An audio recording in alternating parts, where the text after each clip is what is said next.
Let's pull this story from Daily Mail. Biden will finally lift COVID emergencies on May 11th after more than 3 years. White House urges 14-week drawdown to deal with Title 42 at the border, student loans, and hospitals. So that's it. He's finally putting an end to the COVID-19 national emergency. I mean, I guess we've been out of the pandemic for a while. Restrictions have been lifted. Biden said the pandemic was over when he toured the Detroit Auto Show in September. Right. And then the White House was like, no, it's not. It's not over. No, it's over now. Biden's ending. He's ending it. It's it. There it is. It's over in May. There it is. He says the emergency's over in 4 months. And you're like, whoa, wait. How can you be sure? I thought we were an emergency. No, the emergency's over. Okay. Well, it's a 14-week drawdown. Okay, good. That's what it is. It's totally stupid. Yeah, according to Biden, the pandemic is over. It ended last year. Well, there we go, everybody. Congratulations. We did it. We can go back to doing everything. But you know what I noticed? I love the casino out here. It's the Hollywood casino. When we first moved out here, craziest thing. Every table game had plexiglass, like you were talking about, Matt. They got to put up the plexiglass. And you weren't allowed to touch any cards. This is a gambler's dream. Because that means when you're playing a table game, maybe you're playing, let's say, Mississippi. You guys ever play Mississippi Stud? Here's how the game works. Dealer gives you 2 cards. There are 3 cards on the board that everybody shares. And you got to pay every time you want to see the next card, hoping that you get a good enough hand to win your bet. It's like if you get a pair of jacks or better, you win money. If you know what your cards, the cards the other players have, your odds increase. So you go to the casino and then everybody's forced to show their cards. It's funny to me. Like I don't understand. It's like you're teaching a kid how to play. That's how you teach a kid to play. So everyone shows their cards. I'm like all the gamblers, right? But you're walking in, you're looking down, and you're like, okay, this guy's got an ace, I got an ace, there's no ace on the board, I fold. And so these businesses were complying with policies that made no sense, stopped nothing, hurt them substantially, but everybody was just for it. But here's the point I wanted to bring up. Aside from that insanity, they shut down large portions of the casino, and they've never reopened them. Really? Never. Why not? And I think, for whatever reason, nobody wants to work. So there's a horse track there.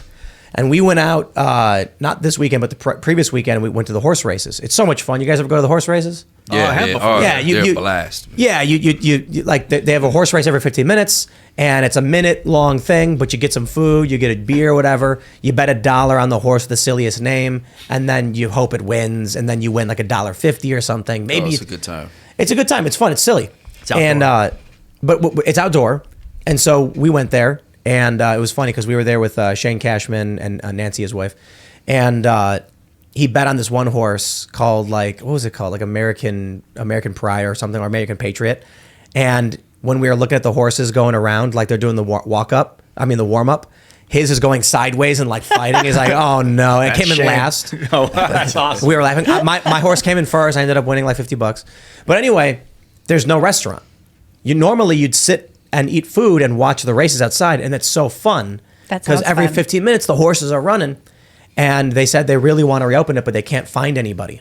Nobody wants to work. It's the weirdest thing, man. People ask me that all the time too. Do you have that issue at your restaurant? They ask me, hey man, is it difficult finding people to work now? And I'm like, yeah. And they're like, why is it? I'm like, I have no idea. It's so weird. I wonder that too. Like, how is everybody feeding their families? How are people paying their bills? Certainly not with eggs. Where's this money coming from that everybody has? Well, first of all, it was ridiculous, and in the beginning of the pandemic, to pay people double what they were making to work to sit at home. How in the world is an employer going to get somebody back to work? Come back to work for less than you're making to sit at home. Who in their right mind is going to agree to that? But the reason why people can't find workers is a question that nobody is able to answer. I have no idea. What are all these people doing? I've been asking this for a year now. Brought it up on the show, and the joke is, I was saying this when Seamus was here. They got raptured. Where is everybody? Where is everybody? How is it that we still have a shortage of workers? Nobody wants to work, but hold on, Ian, you pointed this out. A lot of homeless people. Yeah, a lot of them are on the street. I don't know. I don't have proof that those that got fired from their jobs are the ones on the street. It makes sense, though. Either they're collecting unemployment and sitting in their, the one-bedroom apartment. Unemployment gives out. You get like 18 months of unemployment.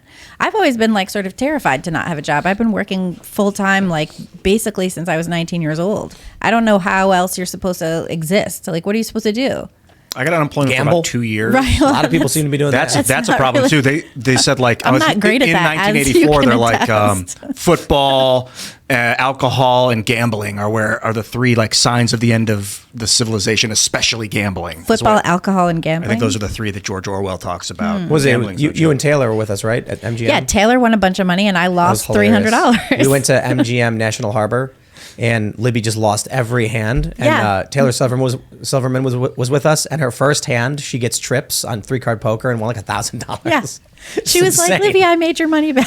I have like a real aversion to gambling. It makes me really nervous because it's so easy and fun, but that's the problem with it. This is the thing. I think it's an indicator. There are a of lot of things an that end are, you know. an end of a society or civilization. The rampant expanse of gambling, and look, I love the casino. It's fun. It's like an adult arcade.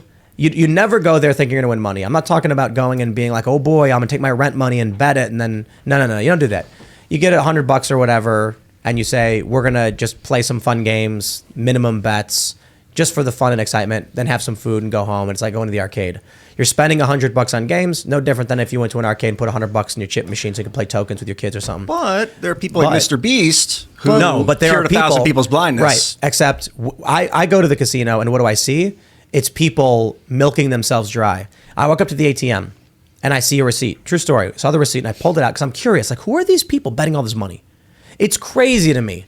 When I sit down, I go to the craps table, dice game. For people don't know, and I see a dude standing there and he's got $10,000, and I'm like, who the is this guy to be gambling 10 grand like that? So crazy. Balling. Well, I don't know if this casino is still, they have a credit window, but it's closed. But like National Harbor's got a credit room. You go in there, people are gambling away things they don't have. I went to the ATM and there was a receipt hanging out. I pulled it out and it said withdraw $100 of total available balance negative 300, meaning Yikes. they likely had just gotten paid, withdrew from their paycheck, but their account was previously negative, so it didn't roll And over. they're It's trying like to win back the fee that it's going to charge them for taking out it's like overdraft. $6 for the yep. That Desperate, sucks. Yeah, I don't know, but I mean, I'm That's scary. not a conspiracy theorist. I don't buy into these conspiracy theories, but I do truly believe that the government at large, they do not want a prosperous middle class, and that's evident. And I do believe that I'm not saying the reason for COVID was to kill small businesses, but I do believe that it's one thing that did happen. And at the very least, the government saw it happen and accelerated that process because small businesses were absolutely just ravished during the pandemic. Well, there was a thing early on in, I think it was Lansing, Michigan. It was like, I think it was April of 2020. Was it April? Anyway, it was like right early on, and a whole bunch of small business owners went to the Capitol in Lansing to protest Gretchen Whitmer and be like, hey, you need to let us open up our nail shops and our hair salons and all of our little businesses. You need to let us open back up. And Whitmer had allowed casinos to stay open, liquor shops to stay open. She allowed big box stores to stay open, and all the little shops had closed. So all these people showed up and they did like a car protest essentially. And some people went into the Capitol, and they were armed. They weren't like brandishing their weapons around or anything like that, but they were armed, and everybody freaked out that these people were there, and they were like, you're racist because you're protesting these lockdown measures. And I remember distinctly there was one woman who ran a nail shop, and she was like, I have employees, I have a family, I have a nail shop, and you took it from me. Like, why did you do this? There was a hair shop in Texas, and she refused to close, and she kept getting shut down. A woman in Minnesota, I think it was southern Minnesota. She had a coffee shop and she refused to close. Right. So they went after her and she fled to Iowa, I guess. And then the sheriffs came and arrested her for illegally running a coffee shop. Or Yeah. something. Well, the It's thing ridiculous. is, as a restaurateur, I obviously have a lot of kids working for me, minimum wage kids. And the minimum wage is going up to $15 in Virginia, and you just cannot afford that as a small business. So, I mean, you're more than doubling what the minimum wage used to be. So, as a business owner, I've got to increase my prices. But as a restaurateur, I can only sell a burger for so much before you say, I'm not paying $20 for a burger. I can only increase it so much, and so that what that does is it destroys small businesses, because restaurants, that's the biggest industry as far as small businesses go in America. There was a little barbecue stand not too far from where we are. It's where West Virginia meets Virginia. It's gone now. I think someone stole it. Crazy. Someone stole their cooker and drove off with it or something like that. And now there was a waffle stand. It's gone. I don't know why it's gone. It's sad. But we used to go there, and you'd go up to the barbecue. And I remember one day we went there. I took a picture. I posted on Instagram. They said they had no brisket. The cost of beef was too much. Yeah. And I said, well, I mean, can you get it? And they're like, we can.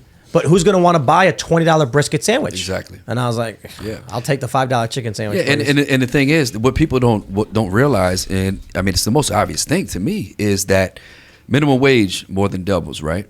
But did that person who's making $60,000 a year, did his salary double? No, it didn't. So now when businesses have to double their prices to keep up with the people that they have to pay to work, now you, as the middle wage earner, the $60,000, the $150,000, now you're poorer. So we lifted the minimum wage, and now the teenagers are getting paid a lot more money. But now you, the person that needs to take care of a family, now you are doing nothing but getting poorer, and it's killing the middle class, and it's so obvious. And the thing too is, like, here's what why happens. should you be paying $15 an hour to some kid who doesn't know how to do their job either? Like, why is that the thing? This happens with minimum wage increases, as well as if it would happen with UBI. You're a business, and you have to pay, whether it's because by government mandate or by environmental pressures, $15 an hour, you're raising your prices. End of story. So for like UBI, you tell everybody you get $500 per week guaranteed. Then one day, all of your employees quit. All of your stockers and cashiers quit, and you're like, well, why are you quitting? And they're like, oh, I get $500 a week for free. Why should I work? Well, how much do you want to work? Man, in order to compete with a free $500, you got to understand this. We're not just talking about the amount of money I got at the end of the week. We're talking about the equation of how much work do I have to do for how much reward. If the amount of work I have to do for UBI is fill out a form one time and then I'm done, we're talking about $500 per week for the rest of my life. Add that up for 1 minute of work. Do you think your 40 hours of work for even $600 comes close? Sorry. People are going to say, I would rather eat out less, but not have to work at all. Yep. In order, if you're doing UBI or free $500, or let's say it's even $100, $100 to a young person, they're going to say $400 a month. I'll split that money with my buddy. We'll get a studio apartment and live for free, and then I'll figure out the rest. But now I don't have to have a job at all. Mm-hmm. And if you then say, we'll give you $100 a week if you do this job, that way you're getting twice as much, they're going to be like, yeah, but I have the minimum I need and I don't have to work, so I'm not going to. You say, okay, how about $200 a week? And they're going to say, even that. You want me to work 40 hours a week or 30 hours a week or whatever? Okay, $600 a week. And they'll say, I mean, I guess. But it's still a maybe. It's an exponential increase in the amount of money you have to offer, because you're not actually offering them money. You're offering them 40 hours more work they don't have to do if their needs are met. And that's going to bankrupt not only the economy, but it'll bankrupt society, because there won't be any innovation.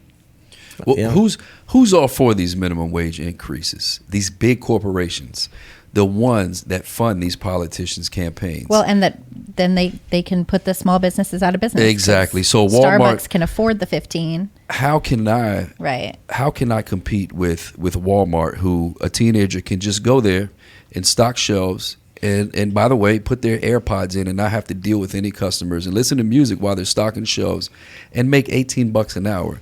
And Walmart can afford that because now they have like a 50% reduction in workforce, because they don't even need cashiers anymore. Now you're the cashier. I hate that so much. I hate that so. I cannot even tell you how much I hate self-checkout. Oh my God. Like, I have a job and now I'm doing this. And I was at the thing the other day with my kid, and we like bought some stupid crap shelf that then I had to build myself, because like I can't even buy anything that's put together. And we put it on I'm like, okay, we have to try and get it on the scanner.